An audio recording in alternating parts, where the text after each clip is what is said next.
Hello and welcome to Tim Farmer's Country Kitchen. We're up at the cabin today. It's hot, Yes, Mrs. it is. Farmer. Too hot. I don't want to get people upset because some people say, oh, don't wish that, but please, cooler temperatures. Fall. I like fall. You know, I really like being outside and we really like cooking outside. And I don't think I've ever wished for cool temperatures so much. You know what? Deer season's right around the corner. That's right. You know what? We've been raising our own pigs and our own cows and having lambs, so on and so forth. And we've kind of let our venison go by the wayside. You know what happens when you do that? You start to miss it. That's right, we want it. So I'm going to be harvesting, hopefully, a doe or whatever walks by. I am not particular about my venison. Right. Venison is venison. And here in Kentucky, in Zone 1, you can take a large quantity of deer. Okay. And we know for management purposes, we're the only thing that stands in between the deer population becoming way overcrowded. Right. Speaking of overcrowded, venison in a freezer, overcrowded, good thing, bad? That's a good thing. I like that. I like It's a good thing. You know, today's a little bit different. We're going to show you a show that is with our friends. That's right. We thought about this as a novelty not too long ago. Put it on Facebook to see what people would think about it, and they seemed to like it. In fact, they liked it so well it sold out in like 20 minutes. Right. So we love spending time with our friends. We want to make sure that you're a part of our conversation, so when we have an event like this, we can let you know. Here's a couple items that we got on our Facebook pages. One of them was Thomas Riley, and he says, hey, I think cast iron is probably going by the wayside. And you know what? I understand his concern, but I also have looked at Lodge since 2008. Their sales have gone off the roof. Yeah.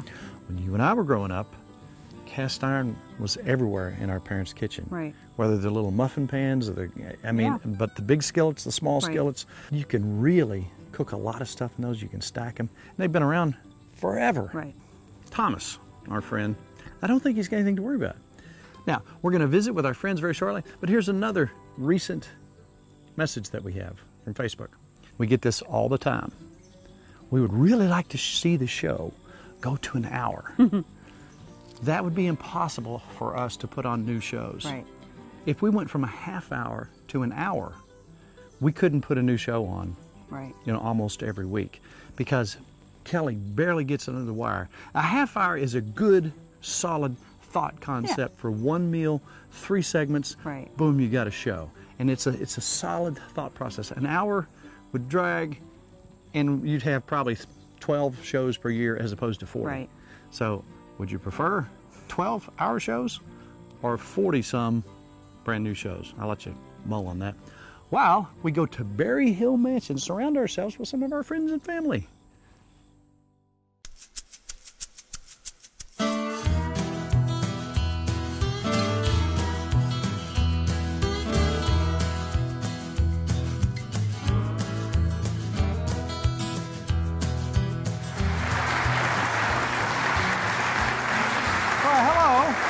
And welcome to Tim Farmer's Country Kitchen.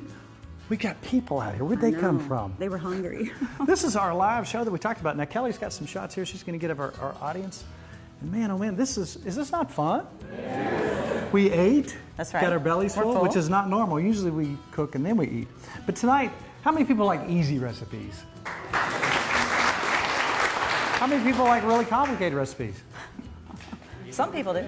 Go stand outside. All right, so here's what we've got. This tonight, we love butter. Have you noticed? I love butter. We really like butter. Now, the science has changed on butter. You know how they have said, you can't eat butter, and you can't eat lard, and you can't eat pork, and you can't eat red meat. Now they're saying, well, it's okay. Now they're saying lard in its purest form, like the leaf lard from the pig, from a pasture-raised pig, is as good for you as salmon with the omega-3s. So the old-timers, yeah, I swear, I'm not kidding.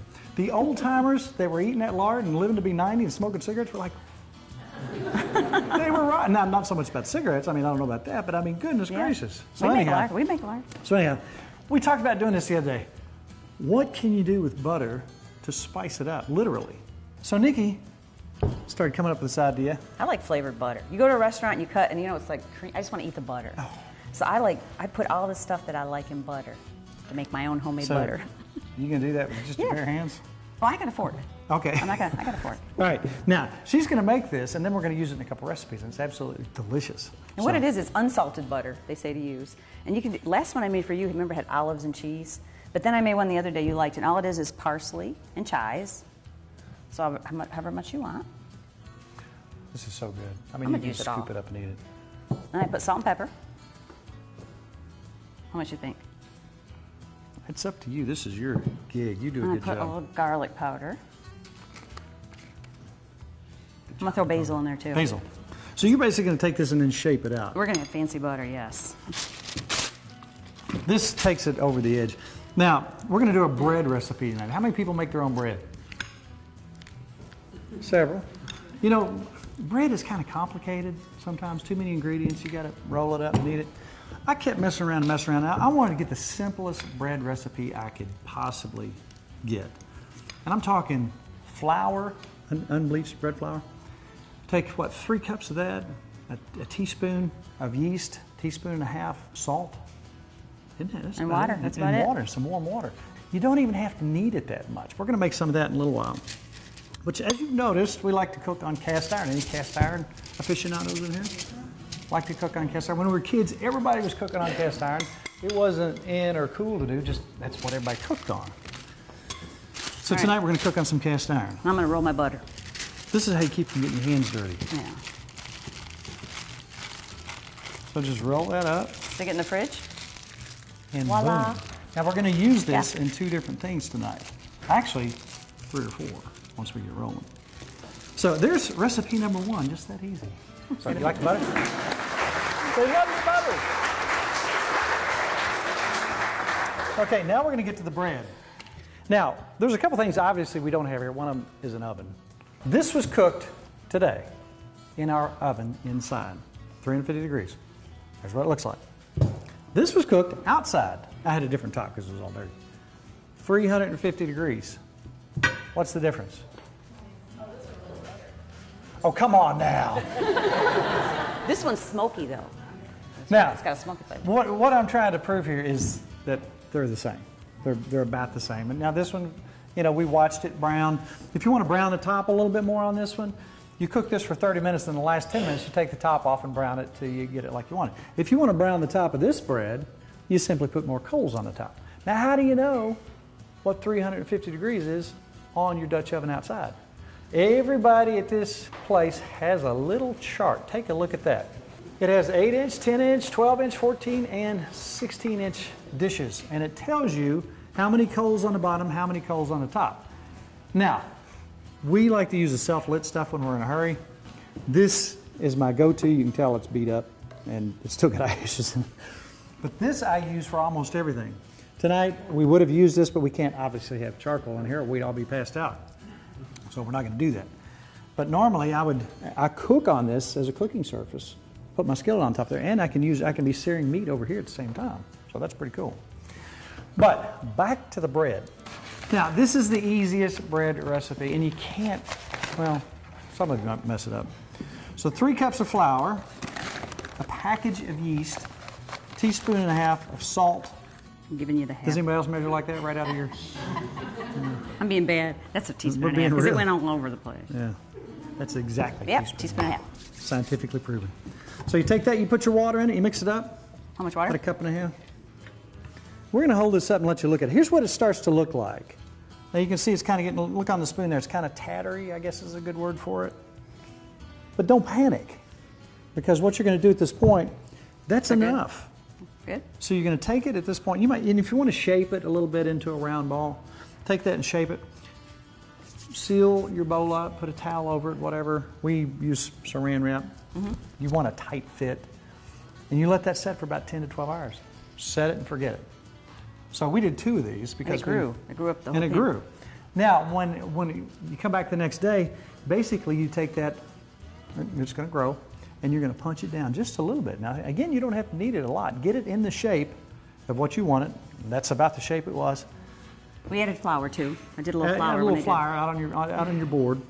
What do you do now? You preheat your oven at 350 degrees, top and bottom. You put your coals on top and bottom of that, preheated. A little bit of oil in the bottom. Pop your dough in there.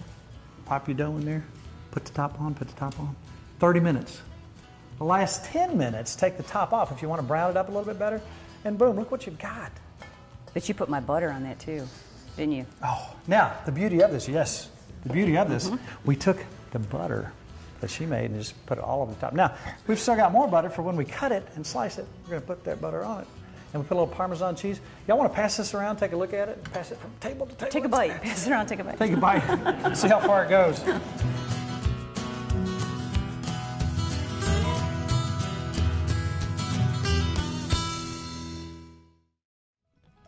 Not too long ago, I mentioned if you send your video of your performance to Tim Farmer's Homemade Jam Facebook page, you could be on the show. Well, guess what? Here's our first guest.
Let's do this. This is quick and easy. It's cool. It's light. Well, maybe it's not light. Well, Mom said I forgot the cottage cheese. But that's okay. I kind of prefer it without the cottage cheese. That's just me. So tell us how this works. It's very easy. Large whipped cream. I can't even read how large this is. That's without my glasses. 16 ounces. Okay. All right. And you want to have it in your fridge so it's not frozen because you always buy them frozen. This is too simple. Crushed pineapple. I got rid of the juice. You see where we're going? Half a bag I was surprised not more hands went up when we said, have you had this before? This is so quick and easy and so good, and kids love it. And how many people remember the show that I did on Kentucky Afield?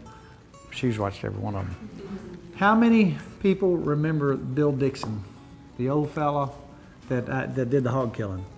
Wasn't he a joy? You know, when I was a kid, I hung out with the old people. We lived out in the boonies all the time.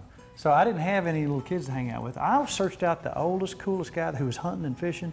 Of course, they were kind of suspicious. What's a young boy want with me? You know, is he trying to steal my wallet or what? And when they found out that I wanted their information and I appreciated their age as opposed to mine, they took me in and treated me so well, and I learned so much from those people. And that's something that we try to do on the occasion. It's not real easy to find that person. Some people just don't want to be on camera who are like that. But Bill Dixon took us, hey, Tim, man, how you doing? It's just so wonderful. We found Bill. He's 92. He's going to do another show with us, probably on canning very shortly. So if I can get him back on, that's the kind of thing. How many remember the older lady in Flemingsburg that did the fried apple pies? Oh, that kind of stuff I just love. She's cute. Okay, I'm going to shut up now and get back to the pistachios. Pistachio pudding. I didn't know you could buy pistachio pudding. I told you it was easy. I know. It's easy. I'm going to just throw some of this in for color. All right, now look at that. I still got to Isn't stir that it. gorgeous? Got to make it all green. Ta-da.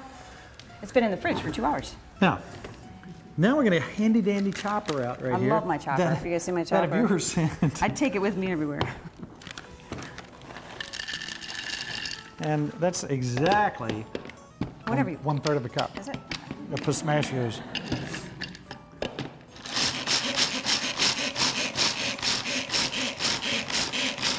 Smell it. I love my chopper. Apparently. She's so strong. Now look here.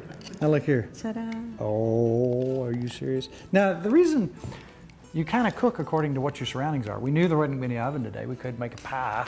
So I thought, what's a good light dessert? And I started thinking about your mom's pistachio pudding or whatever you call it. So, the perfect steak. One of my friends ran a large steakhouse, a franchise. Who was that? The thing about it is I said, what's the key to the perfect steak? He said, I can't tell you. 3 drinks later, him, not me, I found out what it was. This is what they use, and you probably know what it is. The perfect steak. Salt, pepper, garlic, period. That's it. So I make a mix up, and I go a little heavier on the salt than I do the garlic and pepper. And this is a strip steak. A lot of times we'll put a little bit of oil on there to hold it, and I'll just take that, and I mean really, really, really put that on top. You're going to lose some of that in the skillet when you're cooking it. So anyhow, we like our steak rare. I like to taste it. So how do I know when my steak's done? I'm going to sear it till I get a good brown grill mark on one side. Then I'm going to turn it. Generally, that doesn't take very long if you put it on a really, really hot fire. So I'm going to pop it on there. You should hear the sizzle. I mean, I'm going to have my coals right up to here, and it's going to snizzle. Then I'm going to put it on the other side, and as soon as it gets brown, then I'm going to pop it over to get the cross grill marks look all pretty and professional. Typically on our steaks, it takes about 3 to 5 minutes, and it's a cool to warm red center. So you really want to impress your friends. You got somebody coming over, and you want them to say, like they have at our place, that's the best steak I ever had. Did Darren not say that? Did Benji not say that? Did everybody not say that? I'm not bragging, I'm just saying. But do you want to make it extra, extra good? An old friend of mine, the old French chef, Raoul, we've seen him on the show, the guy that taught me how to do that extra special thing, he said, if it tastes good, why don't you make it taste great? So go beyond. Think of that next step. What can I do to make it better? So, we got Nicki's butter. Oh, yeah. Our steak is beautifully seared. How much butter you want? We're just going to finish it in this pan. How do you tell if your skillet's good and hot? Put your tongue in it, and it makes a sizzle noise, and you can't talk for a week, you're good to go. Who invented cast iron? The Chinese. Thousands of years ago, they had the sand casting already perfected. They're kind of way ahead of us on that kind of stuff. Next thing you know, in the 1700s, a fellow in England kind of perfected this. Then came along the Griswolds, and then Lodge came along in the late 1800s. And there are health benefits. If you need a little iron in your system, well, you're good to go. So you can already smell it. Now, butter itself is beautiful. But this kind of butter, Now, typically, I'd have a little sprig of rosemary in here. It gives it a really nice taste. And you can put a little thyme, a little rosemary and thyme in here, along with your garlic and butter. Then we take our steak, we put it back out in that. Now, we're not cooking it at this point. We're finishing it with the butter. We'll take that and we'll turn on each side, get that nice butter on. We'll run that butter over it, and we'll rub that rosemary over it, and we'll rub that thyme over it. So there's your finish. So you take that off. Just a few minutes on each side. Really melt that butter. The butter's the key to finishing this. How many people finish with butter on your steak? Garlic butter. So take that off and I'll let it set for about 5-6 minutes. And then Nikki eats it all. I do. And I have to go and I have to eat like a hot dog or a bologna sandwich. So now we come back. So we're going to take this out. So you've still got your skillet. It's ready to go. Still put some more butter in it. Then you take your mushrooms and your onions. You see where I'm going with that? And a little more of this. This is magic dust. So you take a little more of that and put in. Then you take that out and you have your mushrooms and your onions. Then your asparagus. More butter. And you have a beautiful plate. Then you cut your bread and put more butter on it. Did I mention butter is really good for you? Butter's good. But here's the point of the show where we talk about the fact, if you would like to become our Facebook friend, what would you do? Go to Facebook and click like. That's Good. it. I Go always to mess it Facebook up. Good and click job. like it. That's not I hard. mess it up. She did good. I'm like, bleh. Go to Facebook and click like. How many people here are our Facebook friends? All right. How many people aren't? They learn quick, don't they? Mm-hmm. All right. Now, if you like our recipes, where would you go to find our recipes? Website, Tim Farmer's Country Kitchen's website. She gets more pudding than anybody else. TimFarmersCountryKitchen.com. That's where we go to. In fact, I never measure, so sometimes somebody will say, how much did you put in that? And Kelly makes me write everything down because I never did. How many people measure when they cook? I don't hardly ever measure. She makes me write it down, though, so when we go to TimFarmersCountryKitchen.com, it'll be written down because she makes me. If I don't, she gets very upset, doesn't she? She does. She's evil. And while you're looking at it, hit subscribe. If a new one comes out, it comes to you automatically. That's nice. All right, half hour is up. Our first live show. That was fun. right. At this time, we're going to say good night, and it's all about good times, good friends, and good eats. See you next week on a brand new Tim Farmer's Country Kitchen. Yay! Woo!